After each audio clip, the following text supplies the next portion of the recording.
మీ ఎలాంటి వ్యాపార ప్రకటనలకైనా వెంటనే మా ఛానల్ సంప్రదించండి. గురుగారు, పూజ చేసే టైంలో చాలా డిస్ట్రాక్షన్స్ వస్తాయి, మనసు ఎటేటో వెళ్ళిపోతుంది. ఆ సమయంలో మనం మనసును ఎలా నిగ్రహంగా ఉంచుకోవాలి, ఎలా నియంత్రించాలంటారు? ఇప్పుడు మనసు నిగ్రహంగా ఉండడానికే పూజ చేస్తాం. పూజ చేసేటప్పుడు మనసు వెళ్తుంది.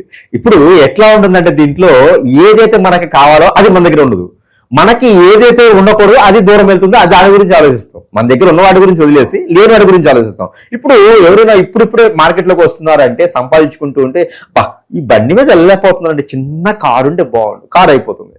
ఆ కారు పెట్టుకోవడానికి చిన్న స్థలం ఉంటే బాగుండు, స్థలం అయిపోతుంది. అంటే మన మనసు ఎట్లా ఉంటుందంటే మన మనసు మన దగ్గర ఎప్పుడు స్థిరంగా ఉండదండి. మనిషికి మనసు స్థిరంగా ఉందంటే ఆ మనిషి లేనట్టు లెక్క.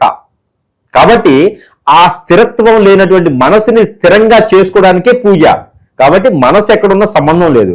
పూజ చేయడం ఒకటే, పూజ చేసేప్పుడు నిగ్రహం ఉండాలి, అంతేగాని మనసు ఎక్కడ ఉందనేది కాదు. మైండ్ ఇక్కడ ఉందా, ఇక్కడ గుండెల్లో ఆ దేవుడు మనకు కనిపిస్తుంటే కళ్ళల్లో ఉంటే చాలు.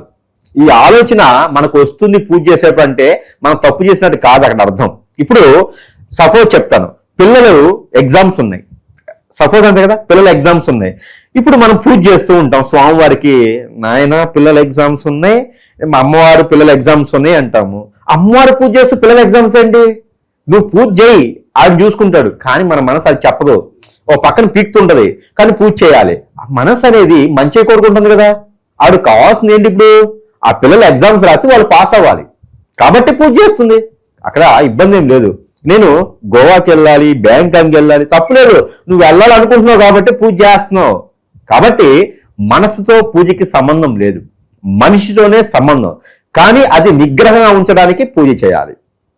కాబట్టి దాంట్లో మనసు ఎక్కడికైనా పోనివ్వండి, కాళ్ళు మాత్రం గడపలు దాడితేనే కదా నీకు ఇబ్బంది.